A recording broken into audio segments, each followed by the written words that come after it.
गांव की जिठानी। नमस्कार दोस्तों, अगर आप भी चाहते हैं इस तरह के वीडियो बंडल लेना तो आप हमारे डिस्क्रिप्शन में लिंक दिया हुआ है, उस पर जाके खरीद सकते हैं। शांति अपने दो बेटों अर्नव और आरुष के साथ शांति से जीवन बिता रही थी, लेकिन शांति के पति सोहन से उसकी कभी कभार थोड़ी अनबन हो जाती थी। एक दिन शांति रोज की तरह सुबह का खाना बना रही थी, तभी दरवाजे की घंटी बजी। घंटी की आवाज सुनकर वो दरवाजे की ओर जाते हुए कहती है, अरे आती हूँ, कौन है, सब्र करो।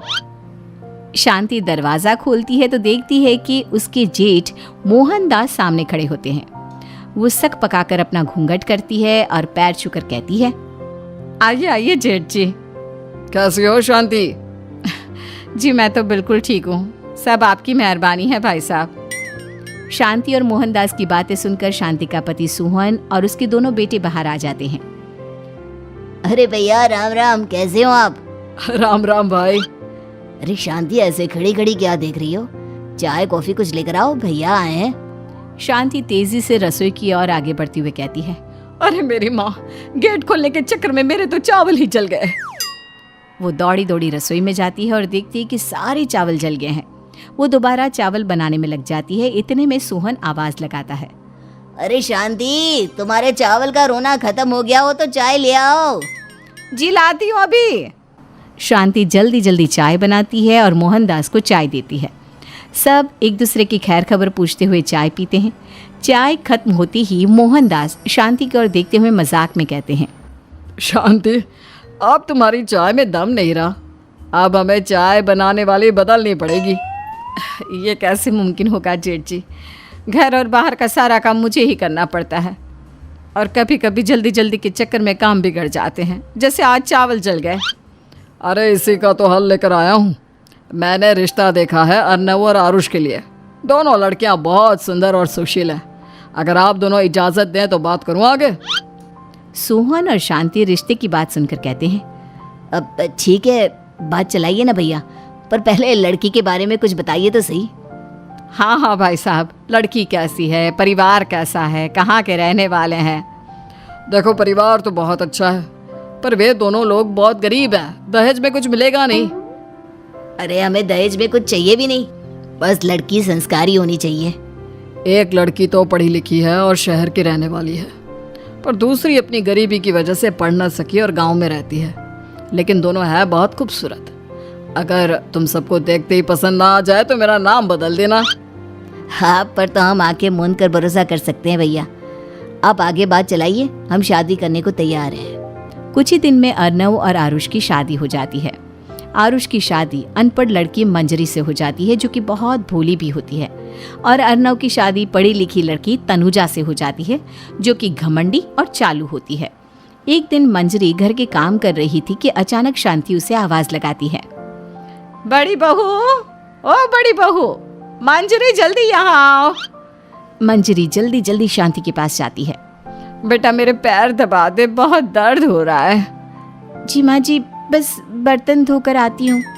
अरे बैठ यहाँ, मेरे पैर में बहुत तेज दर्द हो रहा है, बर्तन छोटी बहू धो लेगी। मंजरी शांति के पैर दबाने लगती है तो शांति तनुजा को आवाज लगाती है, छोटी बहू, ओ छोटी बहू। तनुजा थोड़ी देर से आराम से चलकर आती है। जी माँ जी, आपने बुलाया मुझे? आपको कोई काम था क्या? तू कुछ काम कर रही है या? शांति की बात काटते हुए तनुजा बोलती है, कुछ नहीं माँ, फोन पर अपने घर पर बात कर रही थी। अरे बाद में बात करियो अपने घर वालों से, पहले जाके बर्तन धो ले। तनुजा मुंह बनाते हुए अपनी जिठानी की ओर देखती है और मन ही मन कहती है, ये महारानी वहाँ बैठी है, ये नहीं कि बर्तन धो ले।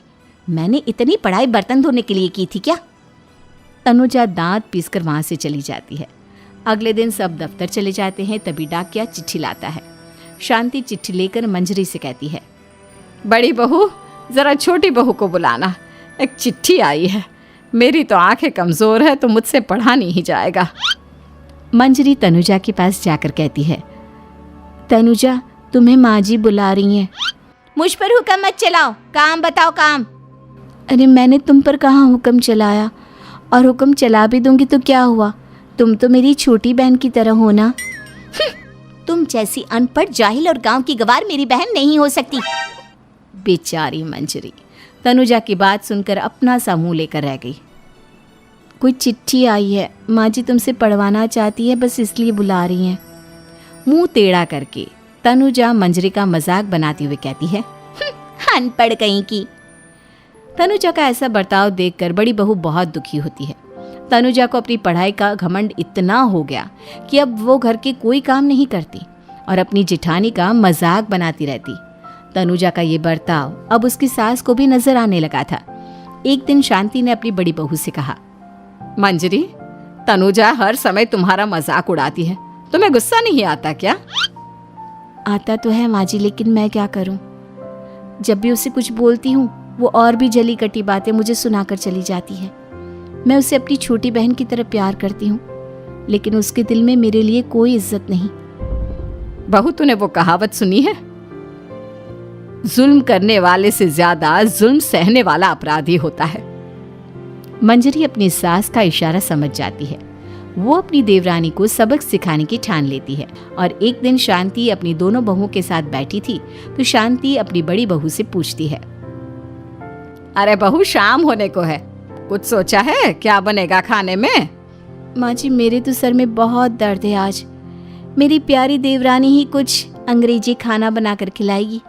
सुना है पढ़े लिखे लोग अंग्रेजी खाना बहुत अच्छा बनाते हैं, क्यों तनुजा? इतना कहकर मंजरी अपनी सास की ओर देखकर मुस्कुरा दी। तनुजा अपनी तारीफ सुनकर बहुत खुश हो गई। इतने में शांति कहती है, ये तो सच बात है छोटी बहू, ये तो मैंने भी सुना है। हम भी पक गए हैं बड़ी बहू के हाथ का खाना खा खा कर। तनुजा, तुम्हारी माँ भी तो तुम्हारे खाने की बहुत तारीफ करती हैं। आज हमें भी खिला दो कुछ अच्छा सा बनाकर। शांति की बात सुनकर छोटी बहू और आसमान पर चढ़ गई, पर उसे ये कहाँ पता था कि उसकी सास और जेठानी उसे सबक सिखाना चाहती हैं। तनुजा अपनी तारीफ सुनकर खुश तो बहुत होती है, पर सोचने लगती है, मुझे तो कैसा भी खाना बनाना नहीं आता।